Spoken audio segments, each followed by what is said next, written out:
तो पार्ट 34 की शुरुआत वहीं से होती जहां पिछला पार्ट खत्म हुआ था। इनकी पूरी फैमिली चेयरमैन को उनके घर का आखिरी टूर करा रहे थे, जिसके पैरेलल में हमें कई साल पहले का सीन दिखाया जाता है। चेयरमैन अपने फैमिली को पहली बार ये घर दिखाने लाए थे, उसी तरह ये लोग चेयरमैन को घर का आखिरी टूर देते हैं। आखिर में वो सब लिफ्ट में आते हैं, जहाँ ह्यूनवू वो सीक्रेट बटन प्रेस करता है, इससे वो लोग पैनिक रूम वाले फ्लोर में पहुंच जाते हैं। इसका दरवाजा लिफ्ट के अंदर ही खुलता है। इसके पैरेलल में हमें चेयरमैन का सीन दिखाया जाता है, जिन्होंने इस पैनिक रूम तक आने का एक वीडियो रिकॉर्ड किया था। इससे सभी लोग पैनिक रूम में आकर हैरान होते हैं, क्योंकि यहाँ पर कुछ भी नहीं था। पर जमीन में पड़े धूल को देखकर ये लोग समझ जाते हैं कि अगर पैसा यहीं पर था तो हाल ही में पैसों को यहाँ से निकाला गया है। बॉम्जा आंटी तो कंफर्म थी कि ये काम उस सेओली का ही है, तो ये लोग पैनिक रूम से बाहर आ जाते हैं। हॉल में सेओली बैठकर बिंदास कॉफी पी रही थी। बॉम्जा आंटी सीधे सेओली को कन्फ्रंट करती है कि तुमने ही मेरे डैड को मारा है ना। सेओली अपनी एक्टिंग करते हुए कहती है कि मैं क्यों मारूंगी। बॉम्जा आंटी कहती है कि तुम्हें डैड के पैसे मिल गए, इसलिए तुमने उन्हें मार दिया। सेओली अपना ड्रामा चालू कर देती है, कहती है कि तुम्हारे डैड मर गए, तुम्हें अभी भी उनके पैसों की ही पड़ी है। तो बॉम्जा आंटी उसे यहाँ से निकल जाने के लिए कहती है, पर सेओली कहती है कि मैं इस घर की लीगल रेसिडेंट हूँ, तो तुम लोग मुझे ऐसे कैसे निकाल सकते हो। जब तक कोर्ट का ऑर्डर नहीं आता तब तक तुम लोग मुझे यहाँ से नहीं निकाल सकते। लीगल मामलों के बारे में ह्यूनवू से अच्छा कौन बता सकता है, उसी से पूछ लो। अब चेयरमैन ने सेओली को इस घर का लीगल रेसिडेंट बनाया था। ह्यूनवू कहता है कि लीगल प्रोसीड्यूर तो मैं देख लूंगा, इसके बाद तुम्हें इस घर से जाना तो पड़ेगा ही। सेओली तो फुल कॉन्फिडेंस के साथ कहती है कि वो तो मैं भी देख लूंगी। तो इनकी मॉम कहती है कि हम लोग जल्दी ही यहाँ वापस आने वाले हैं, तब भी तुम यहाँ रहना चाहोगी, क्योंकि अब तो हमें सब कुछ वापस मिल चुका है। सेओली कहती है बिल्कुल, इतने सालों से तो हम लोग फैमिली की तरह रहते आए हैं, तो अब मुझे क्या प्रॉब्लम हो सकती है। इसके बाद हेन जाती है ग्रैंडपा के रूम, जहाँ वो उस रिकॉर्डिंग वाले पेन को देखती है। रिकॉर्डिंग प्लेयर ऑन करती है, इसमें ग्रैंडपा ने हेन के लिए कुछ रिकॉर्ड किया था। उन्होंने कहा था कि मैं तुमसे मिलकर बातें करना चाहता था, पर मेरी मेमोरीज बस कुछ देर के लिए आती है, इतनी देर में मैं कुछ नहीं कर सकता, इसलिए तुमसे इस तरह बात करने को मिला, इसी से मैं खुश हूँ। बहुत सारी बातें बतानी है पर मुझे कुछ याद नहीं है। मैं इतना जानता हूँ कि मैं बहुत पछता रहा हूँ। अपनी सारी जिंदगी मैंने बस पैसा जमाने के लिए लगा दी, अपनी फैमिली को टाइम नहीं दिया। इसी बात का मुझे सबसे ज्यादा पछतावा है। मैंने अपनी जिंदगी पैसों के चक्कर में ही वेस्ट कर दी, बट आई होप कि तुम मेरी तरह ना बनकर एक अच्छी नॉर्मल जिंदगी बिताओ। आई होप बाकी सब भी जान पाए कि मुझे कितना पछतावा है, और ये भी कि मैं तुम सबसे कितना प्यार करता हूँ। सब लोग खुश रहना, आई एम सॉरी। इसके बाद ग्रैंडपा को दफना दिया जाता है, सभी लोग बहुत ज्यादा दुखी होते हैं। तो यहीं पर उनके सारे रिश्तेदारों का खाना पीना चल रहा था। फिर वो हेन को उसका कोट उड़ा देता है, क्योंकि बाहर ठंडी लग रही थी। हेन कहती कि मुझे ये सब देखकर बहुत अजीब लग रहा है, ऐसा लग रहा है जैसे मैं अपनी मौत का रिहर्सल कर रही हूँ। मुझे पता नहीं था कि फ्यूनरल का प्रोसेस इतना ज्यादा कॉम्प्लेक्स होता है। मरने के बाद कॉफिन में बंद करके गड्ढे में गाड़ देते हैं। यहीं पर सब लोग शोक मनाते हैं, फिर फ्यूनरल का खाना भी खाते हैं, पर कुछ ही देर बाद यहाँ से सब लोग चले जाएंगे। मेरे लिए भी ऐसा ही होगा ना, पर सबके चले जाने के बाद मैं यहाँ अकेली रह जाऊंगी। जो सब सुनकर ह्यूनवू बहुत दुखी होता है। हेन बताती है कि मुझे जो 3 महीने का टाइम दिया गया था वो अब खत्म होने को आया है,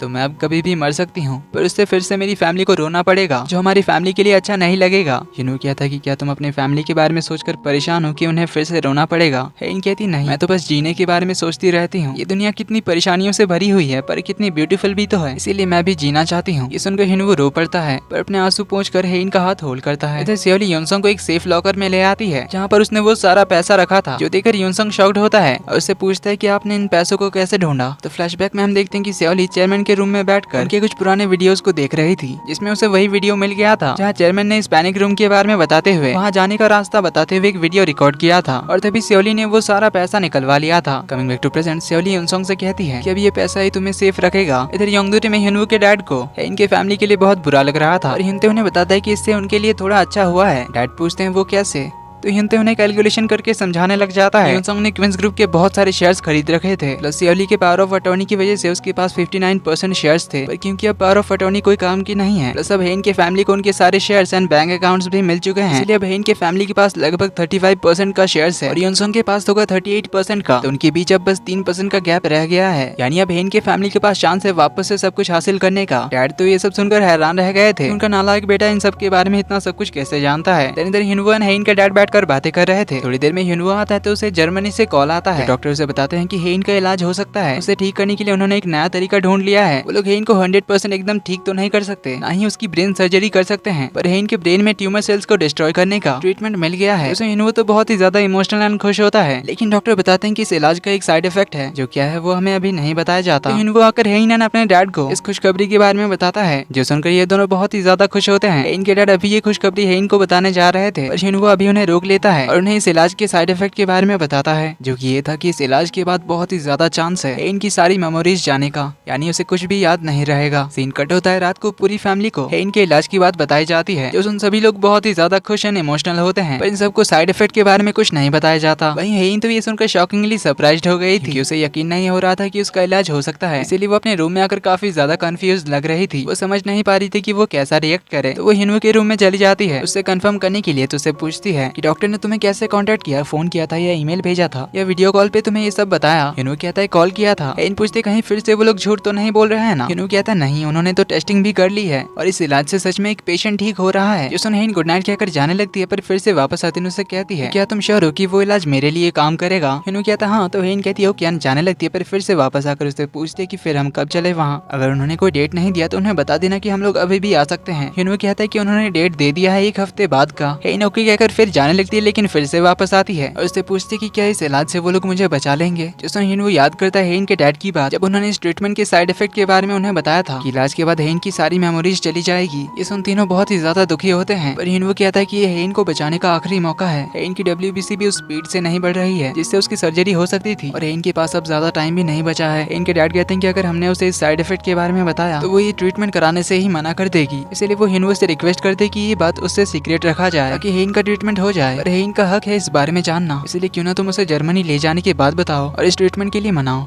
कमिंग बैक टू प्रेजेंट, हिनवू से बताता है कि हाँ तुम बिल्कुल ठीक हो जाओगी। जो सुन हेन बहुत हैप्पी होकर बाहर चली आती है। हिनवू दरवाजा लगाने ही जा रहा था, तभी वो बाहर हेन के रोने की आवाज सुनता है, तो वो बाहर आ जाता है जहाँ वो देखता है कि हेन तो बैठकर रो रही है। हिनवू जल्दी से आकर उसे पूछता है कि क्या हो गया, पर ये तो हेन की खुशी के आंसू थे। वो अपने आंसू पोंछते हुए बताती है कि इतनी खुशी मुझे पहली बार हो रही है, ऐसा लग रहा है जैसे वो किसी बहुत बुरे सपने से जागी है। तो हिनवू उसे कंसोल करता है। देन हेन आज बहुत ही चैन से हिनवू के बाहों में सो जाती है। हिनवू जो खुश था हेन के इलाज के लिए, पर दुखी भी था इस बारे में सोचकर कि हेन को कुछ भी याद नहीं रहेगा, लेकिन अभी सबसे पहला प्रायोरिटी है हेन का ठीक होना, इसीलिए वो इस बारे में ज्यादा नहीं सोचता। अगली सुबह हेन की नींद खुलती है, वो बहुत ही ज्यादा हैप्पी होती है। हिनवू को जगाती है और उसे कहती कि आज तो तुम ऑफिस नहीं जाओगे ना। हिनवू कहता नहीं जाऊंगा, तो हेन कहते कि चलो फिर हम लोग घूमने चलते हैं। इसके बाद दोनों घूमने के लिए निकल जाते हैं। तो दोनों बहुत सारी जगह जाते हैं। हेन बहुत खुश थी, उसके फोटोज क्लिक करता है। दोनों काफी सारे राइड्स एंजॉय करते हैं। हेन बताती कि हमारे हनीमून के बाद ये हमारी पहली ट्रिप है। मैं बहुत ही ज्यादा वर्कहॉलिक थी, इसीलिए हमें कहीं घूमने का मौका नहीं मिला। और मेरी ट्रीटमेंट के बाद हम लोग और बहुत सारी जगह घूमने जाएंगे, जो वो हिनवू को प्रॉमिस करती है। तो ऐसे ही चलते चलते दोनों MP3 प्लेयर से गाना सुनते हुए जा रहे थे। थोड़ा थक जाते हैं तो दोनों बेंच पर बैठ जाते हैं। हेन कहती कि ट्रीटमेंट से पहले मैं सब कुछ क्लियर करना चाहती हूँ ताकि हमारे बीच कोई सीक्रेट ना रहे। हिनवू पूछता है कि ऐसा सीक्रेट, तो हेन कहती कि मैंने तुमसे 3 बातें छुपाई है। हिनवू पूछता है कौन सी बातें, तो हेन कहती कि आज मैं तुम्हें अपना पहला सीक्रेट बताती हूँ। वो MP3 प्लेयर निकालती है, उसे बताती है ये जो MP3 प्लेयर तुम्हें सियोल के हाई स्कूल में मिला था ये मेरा था। जिसमें हिनवू शॉक्ड होता है, तो हेन MP3 प्लेयर पर लिखा उसके नाम का इनिशियल दिखाती है। जो देख हिनवू तो एकदम सरप्राइज रह जाता है, कहता है कि ऐसा नहीं हो सकता। हेन बताती है कि ऐसा ही तो हुआ है, मैं उस दिन अपना आखिरी क्लास करके अब्रॉड जाने वाली थी, तब मैं ग्राउंड पे गिर गई थी और तब तुम मुझे वो बैंडेड देने आए थे। जो सुनकर हिनवू तो बहुत ही ज्यादा खुश होता है। हेन कहती कि शायद ये बात तुम्हारे लिए ज्यादा इंपॉर्टेंट नहीं होगी, क्योंकि उस टाइम तो मैं तुम्हारे लिए कुछ भी नहीं थी। हिनवू कहता है कि ऐसी कोई बात नहीं है। हेन कहती कि डरो मत, इसके लिए मैं तुम्हें बिल्कुल नहीं डांटूंगी, क्योंकि मैं अब वो पुरानी हेन नहीं हूँ, मैं अब बिल्कुल पॉजिटिव हूँ और बस अच्छी बातों को ही याद रखूंगी। ये MP3 प्लेयर हम दोनों की हिस्ट्री का एक लौता विटनेस है, इसलिए मेरा फोकस अब से सिर्फ उसी पॉजिटिव पॉइंट पे है। जो हिनवू उसके लिए खुश होता है, तो हेन उसे बताती है कि जियोंसोंग ने मुझे कहा था कि उसने मुझे बचपन में एक बार डूबने से बचाया था और उसने इस तरह से बताया था कि मानो हम दोनों की मुलाकात डेस्टिनी में लिखा हुआ था। जो हिनवू कहता है कि क्या कहा था उसने, कहीं वो पागल तो नहीं हो गया। हेन कहती कि पर हम दोनों की कहानी तो उससे भी अच्छी है, बिल्कुल किसी मूवी की तरह। तुम मुझे एक बैंडेड देने आए थे, तुम्हें देखकर मैंने सोचा था कि क्या इतना हैंडसम लड़का हमारे स्कूल में था, मैंने तो कभी नहीं देखा था।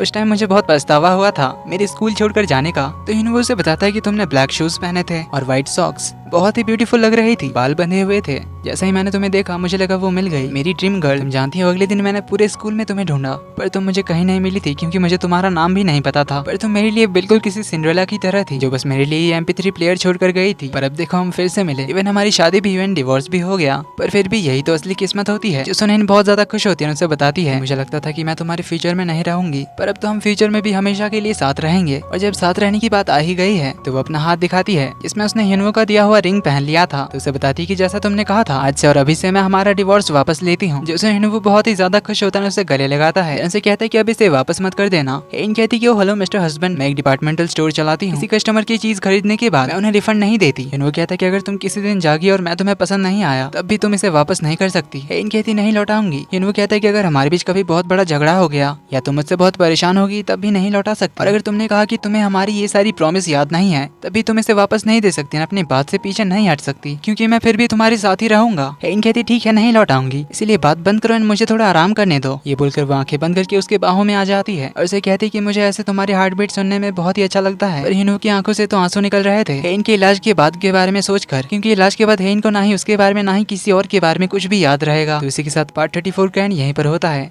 तो वीडियो पसंद आई तो वीडियो को लाइक कर देना, चैनल पर पहली बार आए तो do subscribe and hit the bell icon. जल्दी ही मिलते हैं अगले पार्ट में, तब तक के लिए take care and bye bye.